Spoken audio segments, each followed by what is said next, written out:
नमस्कार विद्यार्थी मित्रांनो, sorry for disturbance. Electrical technology या विषयासाठी आपण दुसऱ्या पाठाचे व्हिडिओ या यूट्यूब चॅनलच्या माध्यमातून बनवतो आहे. पाठाचं नाव आहे 3 फेज इंडक्शन मोटर. मोटर म्हणजे काय याची पार्श्वभूमी, याची उजळणी आपल्याला करायची आहे. इयत्ता 11वी मध्ये असताना आपण single phase AC single phase motor आणि DC मोटरचा अभ्यास केलेला आहे. मोटर म्हणजे काय? इलेक्ट्रिकल ऊर्जेचं रूपांतर यांत्रिक ऊर्जेत करणाऱ्या साधनास आपण मोटर असे म्हणतो. तुमच्या घरातले पंखे फिरतात, त्याच्या ब्लेड्स फिरतात, याचा अर्थ विद्युत ऊर्जेचं रूपांतर त्या ठिकाणी यांत्रिक ऊर्जेत किंवा गतिज ऊर्जेत होत असतं. घरातील मिक्सर तुम्ही बघितला असेल, मिक्सरमध्ये काय होतं? मिक्सरमध्ये त्या ब्लेड्स फिरतात, त्याच्यामुळे तुमच्या चटण्या वगैरे तयार केल्या जातात. ब्लेडला गती देण्याचं, ब्लेडला यांत्रिक ऊर्जा देण्याचं कार्य ही मोटर करते. अशा अनेक ठिकाणी तुम्ही मोटर्स अगदी घरगुती अप्लायन्सेस पासून शेतीच्या व्यवसायासाठी औद्योगिक क्षेत्रामध्ये ह्या मोटर बघितलेल्या असतील. वेगवेगळ्या कारणासाठी वेगवेगळ्या मोटरचा आपल्याला उपयोग होत असतो. थोडक्यात विद्युत ऊर्जेचं रूपांतर यांत्रिक ऊर्जेत करणाऱ्या साधनास आपण मोटर असं म्हणतो. ही व्याख्या आपण 11वीला बघितली होती. ती पुन्हा त्याची पुनरावृत्ती करा.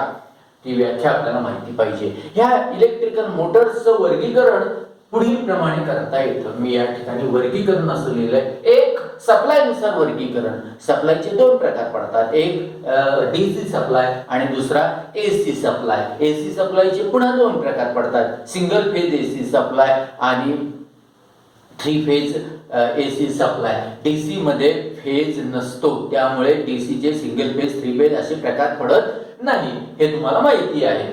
DC सप्लाय चे 4 मुख्य प्रकार पडतात. खऱ्या अर्थाने 3: shunt motor, DC shunt motor, DC series motor, DC compound motor आणि एक motor permanent magnet DC motor. ज्या मागच्या वर्षी आपण वीज मापके शिकलो. परमनंट मुव्हिंग कॉइल इन्स्ट्रुमेंट व 2 जे आपण प्रकार बघितले, permanent magnet moving coil instrument, permanent magnet coil instrument, moving coil instrument जे बघितले, त्याचं तत्व या DC मोटरच्या तत्वासारखंच असतं. तसंच ही एक मोटर आहे PMDC, म्हणजेच परमनंट मॅग्नेट DC मोटर. दुसरा प्रकार आहे DC शंट मोटर, तिसरा प्रकार आहे DC सिरीज मोटर आणि चौथा प्रकार आहे DC कंपाऊंड मोटर. या कंपाऊंड मोटरचे पुन्हा 2 प्रकार पडतात, एक कम्युनिटी कंपाऊंड मोटर आणि दुसरा डिफरन्शियल कंपाऊंड मोटर, जी की व्यवहारात उपयोगात येत नाही. Permanent magnet DC motor. या मोटरचे उपयोग मी तुम्हाला फक्त सांगणार आहे. एक, कार मधले जे वायपर्स वगैरे असतात, वाहनामधले वायपर्स, त्याच्यासाठी vacuum cleaner, car vacuum cleaner अर्थात आजच सकाळी मी तुम्हाला व्हॅक्यूम क्लीनर शिकवलं. बाकीचे जे अपराईट किंवा cylindrical pot type vacuum cleaner आहे, त्यामध्ये आपण युनिव्हर्सल मोटरचा उपयोग करतो. परंतु जे कार टाईप व्हॅक्यूम क्लीनर आहे किंवा हँड व्हॅक्यूम क्लीनर आहे, याच्यामध्ये PMDC मोटर ही वापरतात. ह्या PMDC मोटरचं कार्य, परमनंट मॅग्नेट DC मोटरचं कार्य तुम्हाला मागच्या वर्षी शिकवल्याप्रमाणे मुव्हिंग आयर्न इन्स्ट्रुमेंट, आकर्षण अपसरण प्रकार आणि मुव्हिंग कॉइल इन्स्ट्रुमेंट, ह्या मुव्हिंग कॉइल इन्स्ट्रुमेंट प्रमाणे या PMDC मोटरचं कार्य असतं. त्याच्यामध्ये परमनंट मॅग्नेट असतो. टॉयज मध्ये, वेगवेगळ्या खेळण्यांमध्ये या मोटरचा उपयोग होतो. इलेक्ट्रिकल वॉच मध्ये या मोटरचा उपयोग होतो. कॉम्प्युटरचे वेगवेगळे डिव्हाइस असतील, प्रिंटर्स असतील, छोटे हँड टूल्स असतील, यामध्ये ही PMDC मोटर वापरली जाते. शंट मोटर, आर्मेचर वाइंडिंग आणि फील्ड वाइंडिंग ज्या ठिकाणी पॅरलल मध्ये जोडलेली आहे, त्या मोटरला DC शंट मोटर म्हणतात. DC मोटरला आपण DC सप्लाय देतो, म्हणजे DC shunt motor. Armature winding आणि फील्ड वाइंडिंग ही पॅरलल मध्ये असते. या मोटरचा उपयोग लेथ मशीन मध्ये, कारण ही कॉन्स्टंट स्पीड मोटर आहे. पुन्हा स्पीड नुसार मोटरचं वर्गीकरण करता येतं. स्पीड नुसार मोटरचं वर्गीकरण: constant speed motor, variable speed motor आणि ऍडजस्टेबल स्पीड मोटर, असे हे तीन प्रकारे आपल्याला वर्गीकरण करता येतं. डीसी शंट मोटर ही कॉन्स्टंट स्पीड मोटर आहे. लोड वाढला तर तिच्या स्पीड मध्ये फारसा फरक पडत नाही. लोड वाढल्यावर तिची स्पीड अगदी 5 ते 10% कमी होते. म्हणून या मशीनचा उपयोग, डीसी शंट मोटरचा उपयोग lathe machine, pumps, cement factory, paper mills, vacuum cleaner, त्याच्यानंतर कॉम्प्रेसर, ब्लोअर, रेसिप्रोकेटिंग पंप, ज्या ठिकाणी मध्यम स्टार्टिंग टॉर्कची गरज आहे, कमी स्टार्टिंग टॉर्कची गरज आहे व कॉन्स्टंट स्पीडची गरज आहे, अशा ठिकाणी या डीसी शंट मोटरचा उपयोग करतात. Series motor, DC series motor. DC series motor armature winding आणि फील्ड वाइंडिंग ही सिरीज मध्ये असते, म्हणून या मोटरला डीसी सिरीज मोटर म्हणतात. ह्या मोटरचा उपयोग रेल्वेमध्ये, ट्रॅक्शन मध्ये, मायनिंग मिल्स मध्ये, रोलिंग मिल्स मध्ये, क्रेन्स मध्ये, जिथं आपल्याला हाय स्टार्टिंग टॉर्कची गरज असते, अशा ठिकाणी या डीसी सिरीज मोटरचा उपयोग करतात. कंपाऊंड मोटर ही जी आर्मेचर वाइंडिंग आणि फील्ड वाइंडिंग ही सिरीज आणि पॅरलल या दोन्ही पद्धतीने जोडलेली असते. जर ह्या दोन फील्ड वाइंडिंग आर्मेचर वाइंडिंगला एकमेकींना पूरक असतील तर त्याला आपण म्हणतो क्युम्युलेटिव्ह कंपाऊंड मोटर. याचे गुणधर्म डीसी सिरीज आणि शंट मोटर सारखेच असतात. डिफरन्शियल मोटर ह्या दोन वाइंडिंग, आर्मेचर वाइंडिंग आणि फील्ड वाइंडिंग, याच्यामधील चुंबकीय क्षेत्र किंवा मॅग्नेटिक फील्ड परस्परांना विरोध करते, म्हणून त्याला आपण डिफरन्शियल कंपाऊंड मोटर असं म्हणतो. ती व्यवहारात आपण वापरत नाही. तर हे झालं सप्लाय नुसार पहिलं वर्गीकरण डीसी मोटर. त्यानंतर दुसरा प्रकार आहे एसी मोटर. एसी सप्लायवर ज्या मोटर चालतात त्याला आपण एसी मोटर असं म्हणतो. एसी मोटरचे दोन प्रकार पडतात, एक सिंक्रोनस मोटर आणि असिंक्रोनस मोटर. आपण ज्या इंडक्शन मोटर आता घेणार आहोत ह्या सर्व असिंक्रोनस मोटर आहेत, त्याचा आपण याच व्हिडिओ मध्ये बघणार आहोत काय म्हणजे. सिंक्रोनस मोटर मध्ये तीन मुख्य प्रकार पडतात. सिंगल फेज असू शकतात, 3 फेज सिंक्रोनस मोटर असू शकतात, प्लेन सिंक्रोनस मोटर असू शकतात. ह्या सिंक्रोनस मोटरला जसं त्याच्या स्टेटरला सप्लाय दिलेला असतो एसी सप्लाय, तसंच रोटर, त्याचा जो रोटर आहे हा बाहेर डीसी सप्लायने एक्साइट केला जातो, बाहेरून त्याला पुरवठा केला जातो. रोटेटिंग मॅग्नेटिक फील्ड जे निर्माण होतं त्याचा वेग आणि रोटरचा प्रत्यक्ष वेग हा सारखाच असतो. या एकाच वेगावर त्या काम करतात, म्हणून या मोटरला आपण सिंक्रोनस मोटर असं म्हणतो. त्यानंतर असिंक्रोनस इंडक्शन मोटर किंवा एसी मधला दुसरा प्रकार, त्याच्यामध्ये सिंगल फेज आणि 3 फेज ज्या घरगुती अप्लायन्सेस मधल्या फ्रॅक्शन हॉर्स पॉवरच्या मोटर आहे, कमी क्षमतेच्या मोटर आहे, सिंगल फेज सप्लायवर चालतात, त्याचे आपण प्रकार बघितले. एक स्प्लिट फेज मोटर, दुसरा कॅपॅसिटर स्टार्ट मोटर, त्यानंतर परमनंट कॅपॅसिटर मोटर जी सिलिंग फॅन मध्ये वापरली जाते. तुमच्या रेफ्रिजरेटर मध्ये कॅपॅसिटर स्टार्ट पण चालेल. Permanent capacitor motor ceiling fan मध्ये, वॉशिंग मशीन मध्ये वापरली जाते. Capacitor start capacitor run motor किंवा डबल कॅपॅसिटर मोटर, म्हणजे तिच्यामध्ये 2 कॅपॅसिटर असतात. फेज विभागण्यासाठी एक कॅपॅसिटर असतो, स्टार्टिंगला कॅपॅसिटर असतो कॅपॅसिटर स्टार्ट, आणि रनिंगच्या वेळेस पॉवर फॅक्टर वाढवण्यासाठी ज्या कॅपॅसिटरचा उपयोग होतो shaded pole motor, universal motor. ह्या आपल्या अप्लायन्सेस मधल्या शेडेड पोल मोटर छोटाले पंखे, टॉईज, रूम कूलरचा पंप यामध्ये वापरतात. युनिव्हर्सल मोटर आतापर्यंत जेवढे अप्लायन्सेस आपण शिकलो, हेअर ड्रायर असेल, हेअर ड्रायर आता अभ्यासक्रमात नाही, पण हेअर ड्रायर मध्ये किंवा शेविंग मशीन मध्ये किंवा तुमच्या व्हॅक्यूम क्लीनर मध्ये, इलेक्ट्रिकल हँड्रिल मशीन मध्ये ही युनिव्हर्सल मोटर वापरली जाते. 3 फेज इंडक्शन मोटर जी आपल्याला आता शिकायची आहे. 3 फेज इंडक्शन मोटरचे मुख्य 2 प्रकार पडतात. एक स्क्विरल केज इंडक्शन मोटर आणि दुसरी आहे slip ring induction motor. Squirrel cage induction मोटरचे पुन्हा 2 प्रकार पडतात. एक सिंगल स्क्विरल केज मोटर आणि डबल स्क्विरल केज मोटर. अशा पद्धतीने हे दोन प्रकार पडतात.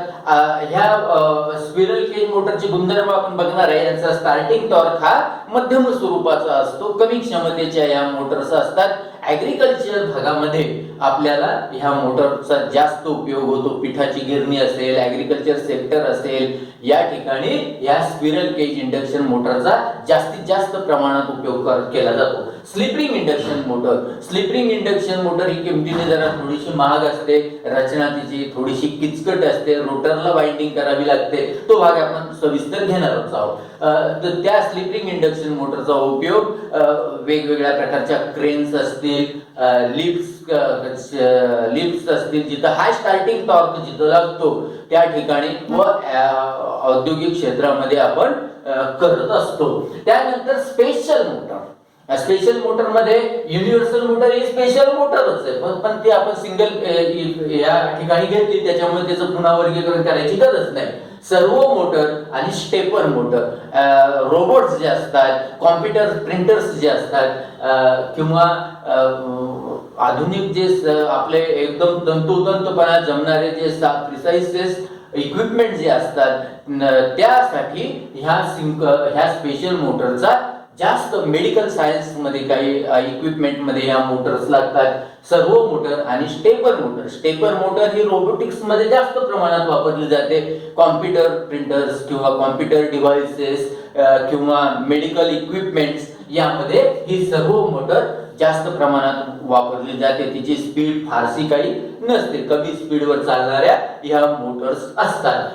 कॉन्स्टंट, व्हेरिएबल आणि ऍडजस्टेबल स्पीड याप्रमाणे देखील आपल्याला त्याचं वर्गीकरण करता येतं. अशा ह्या वेगवेगळ्या मोटर्स आपण बघितलेल्या आहेत. एक ह्या याच्यातली सिंक्रोनस इंडक्शन मोटर हा एक प्रकारही आपल्याला बघायला सिंक्रोनस मोटर मध्ये मिळतो. तर या ठिकाणी हे आपलं वर्गीकरण आता आपण चांगल्या प्रकारे आपल्याला समजलं आहे. विद्युत ऊर्जेचं रूपांतर यांत्रिक ऊर्जेत करणाऱ्या साधनास मोटर असे म्हणतात. इथपर्यंत आपण आता घेतलं. इथून पुढचा भाग आपण आता कंटिन्यू करू. Welcome back.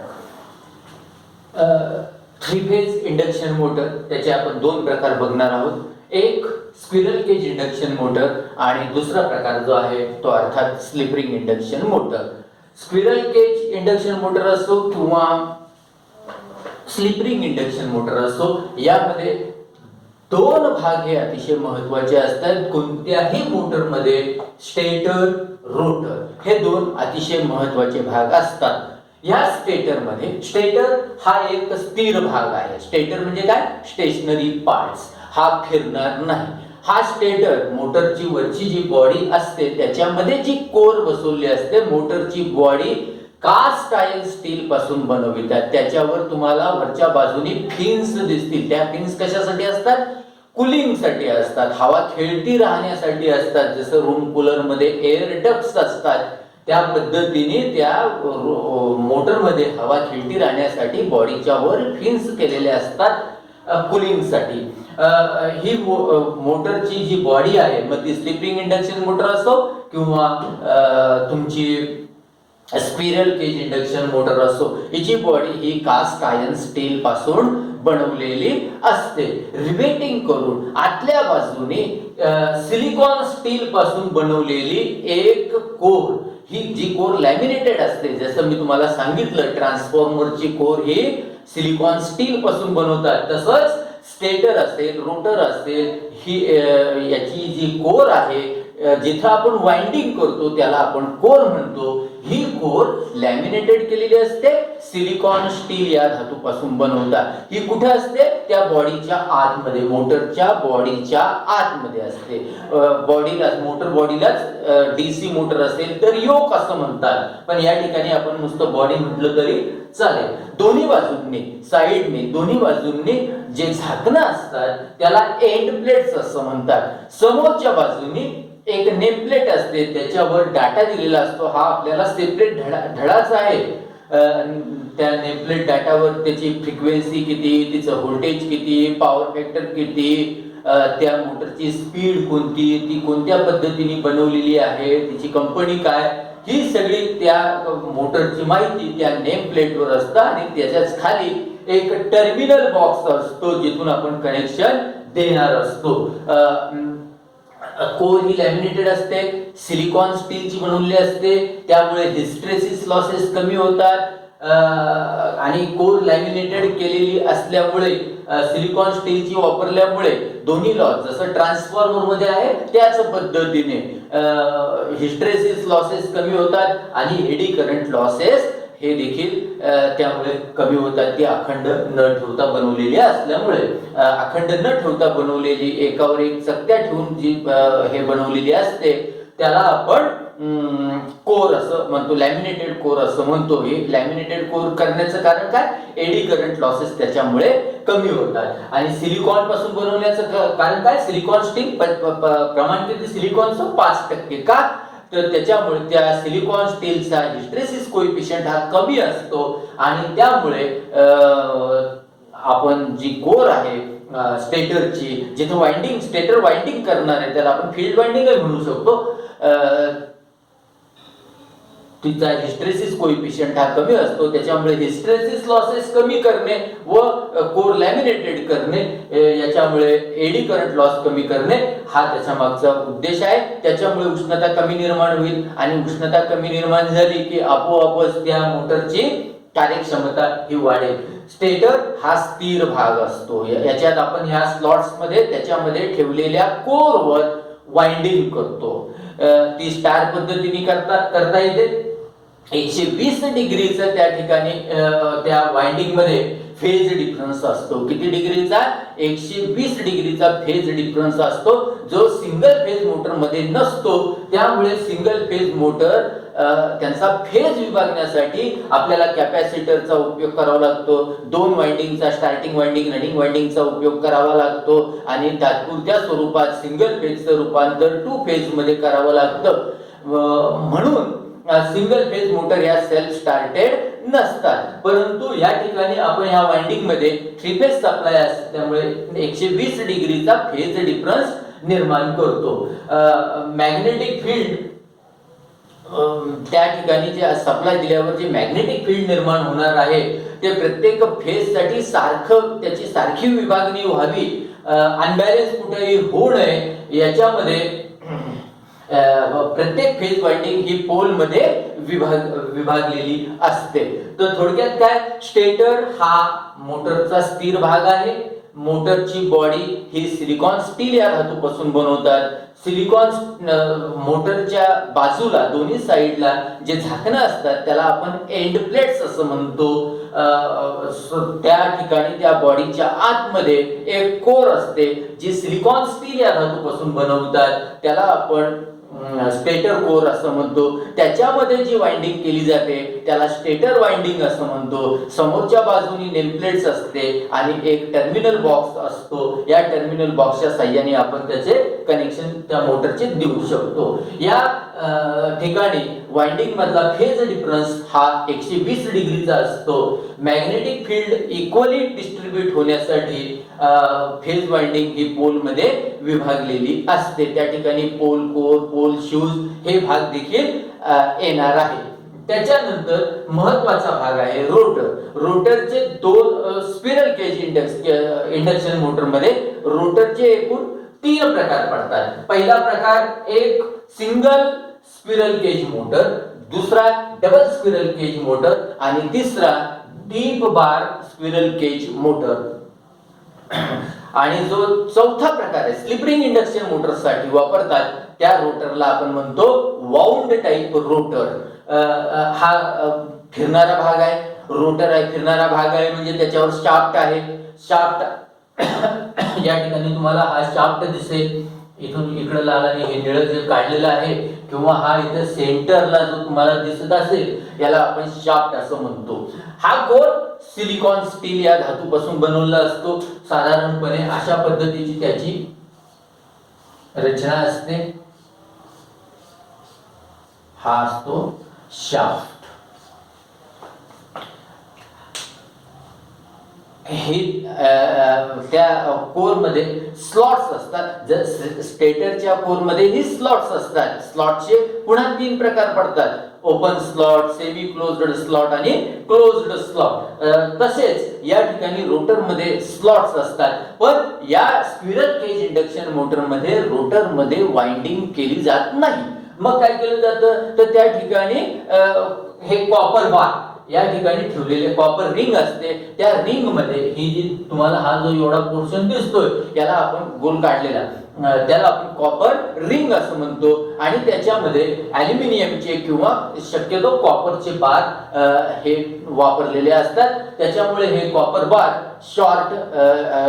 काय केलेले असतात, शॉर्ट केलेले असतात. अशा पद्धतीने रोटर हा रोटरचे प्रकार बघितले. रोटर हा सिंगल स्क्विरल केज असतो, डबल स्क्विरल केज असतो किंवा डीप बार टाइप प्रकारचा स्क्विरल केज रोटर असतो. हा फिरणारा भाग असतो. रोटर मध्ये स्लॉट्स असतात. या स्लॉट्स मध्ये कॉपर रिंग वापरून त्या ठिकाणी कॉपर बार ठेवलेले असतात. कॉपर बार हे शॉर्ट केलेले असतात. अशा पद्धतीने ज्या मोटरची रचना असते त्या मोटरला आपण स्क्विरल केज मोटर असं म्हणतो. हा जो आपण प्रकार बघितलाय हा आहे single squirrel cage induction motor. त्यानंतर आपल्याला दुसरा प्रकार बघायचा आहे डबल याचा रेजिस्टन्स. कारण मोटरचा टॉर्क ते इक्वेशन आपल्याला मॅथमॅटिकल जो भाग आहे तो आपण उद्या घेणार आहोत. डबल स्क्विरल केज मोटर असेल, सिंगल स्क्विरल केज मोटरचा रेजिस्टन्स हा कमी असतो, त्याच्यामुळे टॉर्क हा कमी असतो. एकंदरच squirrel cage induction motor single squirrel cage असेल किंवा double squirrel cage induction motor असेल याचा आपल्याला स्टार्टिंग टॉर्क जो आहे हा कमी ते मध्यम स्वरूपाचा असतो. सिंगल स्क्विरल केज मध्ये कमी, डबल स्क्विरल केज मध्ये थोडासा त्याच्यापेक्षा जास्त आणि डीप मध्ये थोडासा जास्त, म्हणजे कमी ते मध्यम स्वरूपाचा स्टार्टिंग टॉर्क आपल्याला मिळत असतो. यानंतर आपल्याला बघायचं आहे double squirrel cage motor.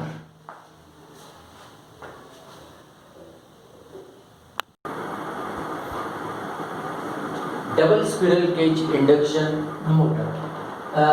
Single squirrel cage motor मध्ये आपण बघितलं की त्याचा जो रेजिस्टन्स आहे, रोटरचा रेजिस्टन्स आहे त्याला आर असं आपण म्हणतो, हा कमी असतो. आणि रोटर रेजिस्टन्स कमी असल्यामुळे मोटरचा जो स्टार्टिंग टॉर्क आहे तो कमी असतो. मग काय केलं, त्या स्लॉटचे दोन थर केले. टॉर्क वाढवायचा किंवा रेजिस्टन्स वाढवायचा तर मग त्याच्यासाठी काय केलं, दोन थर तयार केले. एक हा पहिला आपला लो रिएक्टन्सचा केज तयार झाला आणि दुसरा वरचा जो आहे तो हाय रेजिस्टन्सचा केज तयार झाला. या ठिकाणी तुम्हाला आकृतीत दिसेल हा पहिला केज, हा दुसरा केज. अशा प्रकारचे या ठिकाणी दोन केज असल्यामुळे आपण त्याला डबल स्क्विरल केज मोटर असं म्हणतो. बाहेरचा जो आउटर केज आहे याचं क्षेत्रफळ क्रॉस सेक्शनल एरिया हा कमी असतो. हे बारीक आपण निळ्या याच्यात दाखवलेला आहे. तर आतला जो इंटरनल केज आहे तो जाडीने त्याचा व्यास क्रॉस सेक्शनल एरिया हा जास्त असतो.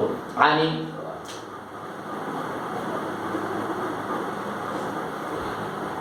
आर समप्रमाणात आहे L भागिले A. लॉ ऑफ रेजिस्टन्स नुसार ज्याचं क्षेत्रफळ कमी असेल मग आउटर केजचं क्षेत्रफळ हे कमी असतं.